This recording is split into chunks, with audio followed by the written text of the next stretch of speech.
दिव्या एक बहुत ही मॉडर्न और दिल फेंक किस्म की लड़की थी। जो भी लड़का उसे प्रपोज करता वो उसका प्रपोजल एक्सेप्ट कर लेती और उसके साथ अच्छा खासा घूमने फिरने लगती। कुछ दिन के बाद उसके साथ ब्रेकअप कर लेती और खुद मासूम और सीधी सादी लड़की बनकर रहना शुरू कर देती। लेकिन दिव्या की माँ काफी लालची किस्म की औरत थी।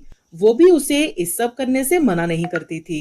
एक दिन दिव्या के लिए बहुत ही अमीर फैमिली से मनोज नाम के लड़के का रिश्ता आता है। मनोज बहुत ही अमीर था, लेकिन वो अपाहिज था, चल नहीं सकता था। मनोज की माँ राजेश्वरी अपने छोटे बेटे अभिषेक के साथ देविया को देखने आती है। तभी दिव्या की माँ पूछती है, अरे बहन जी, आप मनोज को साथ नहीं लाई क्या? जी जी बहन जी, मैंने सोचा पहले आपको मनोज के बारे में बता दूं, फिर उसको आपसे मिलवा दूंगी। जी जी बताइए बहन जी, क्या बताना है? वो असल में ना, मनोज चल नहीं सकता, उसका एक कार एक्सीडेंट में। लेकिन आप फिक्र मत कीजिए बहन जी, मैं दिव्या को अपनी बेटी बनाकर ले जाऊंगी। इसको किसी किस्म की कोई दिक्कत नहीं होगी वहां पे। अरे बहन जी, मैं कैसे मान लूं? आपका बेटा चल नहीं सकता, इस बात की क्या गारंटी है कि मेरी बेटी खुश रहेगी वहां पे? अरे बहन जी, आपको परेशान होने की जरूरत नहीं है। और हाँ, शादी के लिए भी आपको कोई खर्चा करने की जरूरत नहीं है, सब खर्चा हमारी तरफ से होगा। बस 2-3 जोड़ों में आप अपनी बेटी को भेज दीजिए हमारे साथ। ये सब सुनकर दिव्या की माँ लालच में आ जाती है और शादी के लिए मान जाती है। किसी ना किसी तरह वो दिव्या को भी राजी कर लेती है। कुछ ही दिनों में देविया और मनोज की शादी हो जाती है। देविया अच्छी बहू बनने का नाटक करती है और सारी घर की जिम्मेदारियां संभाल लेती है, लेकिन साथ ही साथ अपने देवर अभिषेक पर भी लाइन मारना शुरू कर देती है। जब भी वो अकेला बैठा होता तो दिव्या बहाने बहाने उसके पास जाकर बातें करने लगती। क्या बात है देवर जी, अकेले हो? कोई गर्लफ्रेंड नहीं है क्या? जी नहीं, मैंने कभी गर्लफ्रेंड नहीं बनाई। और रोज रोज देविया उसके पास जाकर बैठकर बातें करती और देखते ही देखते आहिस्ता आहिस्ता अभिषेक भी उसको भाव देने लगता है और फिर दोनों के बीच काफी लुका छुपी का खेल शुरू हो जाता है। दूसरी तरफ मनोज अपनी पत्नी पर बहुत एतबार करता था। उसे उस पर जरा भी शक नहीं था। वो एक दिन अपनी पत्नी के लिए एक साड़ी ऑर्डर करता है और रात को कमरे में जाकर मनोज उसे साड़ी गिफ्ट करता है। गिफ्ट खोलने कर देखने के बाद दिव्या उसे बोलती है, अरे मनोज जी, ये क्या? ये भी कोई गिफ्ट है देने वाला? इतनी सारी साड़ियां ऑलरेडी मेरे पास पड़ी हैं और आपने एक और मंगवा दी है। और वो साड़ी गुस्से से फेंककर अपना कमरा छोड़कर अभिषेक के कमरे में चली जाती है और वहां अभिषेक उसे एक खूबसूरत सी नाइटी गिफ्ट करता है।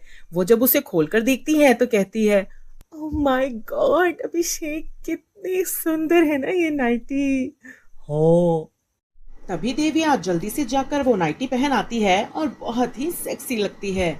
दोनों आपस में हक करते हैं। कुछ ही देर में वहां से देविया की सास पानी लेने के लिए आती है।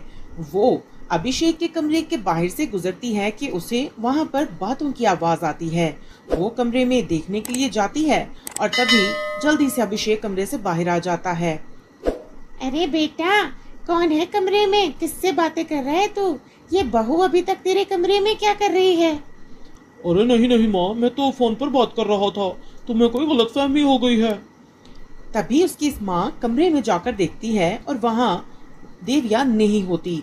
देविया जल्दी से खिड़की से अपने रूम में चली जाती है, लेकिन उसकी माँ को कुछ खास यकीन नहीं होता। वो जाकर वापसी पर अभिषेक के कमरे में जाती है और वहां पर देविया को देखकर वो थोड़ी तसल्ली में आ जाती है। लेकिन अब उसे देविया पर शक होने लगता है और वो अभिषेक से अपने शक का इजहार करती है। अभिषेक बेटा, ये जो दिव्या है ना, ये अच्छी लड़की नहीं है। मैंने इसे अभिषेक के कमरे में देखा है, आपस में दोनों का कोई चक्कर चल रहा है। तुम्हें इस पर नजर रखनी होगी। अभिषेक माँ की बातें सुनकर परेशान तो बहुत होता है, लेकिन वो अब देविया पर नजर रखना शुरू कर देता है। और तभी एक दिन मनोज अपने भाई और पत्नी को बाहों में बाहें डाले देख लेता है, लेकिन अपनी पति की खुशी की खातिर चुप रहता है, किसी से कुछ नहीं कहता और वहां से चला जाता है। और दूसरी तरफ देविया अभिषेक के मोबाइल में किसी और लड़की की चैट पढ़ लेती है, जहां पर अभिषेक उस लड़की को ब्लैकमेल कर रहा होता है। वो ये देखकर बहुत परेशान होती है और अभिषेक से कहती है, अभिषेक, तुम्हें शर्म नहीं आती? तुम ऐसे इंसान निकलोगे मैंने कभी सपने में भी नहीं सोचा था। तुम ऐसे किसी लड़की को कैसे ब्लैकमेल कर सकते हो? अरे वाह, बहुत ही सच्चाई की मूर्ति बनी फिर रही हो आज तुम। तुम्हें तो बहुत शर्म आती है अपने देवता जैसे पति को धोखा देते हुए। मुझे आज अपने ऊपर बहुत शर्म आ रही है कि मैंने तुम जैसे इंसान के साथ थोड़ा सा वक्त भी बिताया है, लेकिन मैंने कुछ गलत नहीं किया। तुम्हारे मेरे बीच में कुछ भी गलत नहीं है। हाँ हाँ, लेकिन ये बात तो सिर्फ तुम और मैं जानते हैं, पूरी दुनिया को ये बात पता नहीं है। मैं सबको बताऊंगा तुमने मुझ पर लाइन मारी और उसके बाद तुम्हारा मेरा चक्कर चल रहा था। लेकिन इससे पहले कि अभिषेक कुछ करता, देविया उसका मोबाइल पकड़कर वहां से भाग जाती है और अपनी सास और मनोज को वो सारी चैट दिखा देती है। तभी उसकी सास उस पर बहुत गुस्सा होती है और कहती है, अरे ओ करमजली, मुझे पता है तेरा, तू ही लड़कों पर मुंह मारती है, तूने ही कुछ किया होगा। अब इल्जाम मेरे बेटे पर लगा रही है। नहीं नहीं माँ जी, ऐसा कुछ नहीं है। ये एक लड़की की जिंदगी का सवाल है। अभिषेक जैसा नजर आता है वैसा बिल्कुल नहीं है। मनोज जी, आप प्लीज मेरी बात का यकीन करें। हाँ, ये मेरी गलती है कि मैं उसकी तरफ गई, उसके साथ कुछ वक्त बिताया, लेकिन ऐसा कुछ नहीं है और मैं अपनी उस गलती पर बहुत शर्मिंदा भी हूँ। लेकिन उसकी सास उसकी एक नहीं सुनती और उसे घर से बाहर निकालने लगती है। लेकिन तभी मनोज उसे ऐसा करने से रोक लेता है, क्योंकि वो समझ जाता है कि देविया जिस तरह माफी मांग रही है वो अब सुधर चुकी है और वो कभी भी गलत अब नहीं करेगी। तभी उसकी माँ अपने बेटे का साथ देती है और देविया को घर से नहीं निकालती और देविया को दिल से माफ कर देती है। देविया भी बहुत अच्छी हो जाती है और अपने बेटे को सजा भी देती है और अपने बेटे अभिषेक को घर से बाहर निकाल देती है।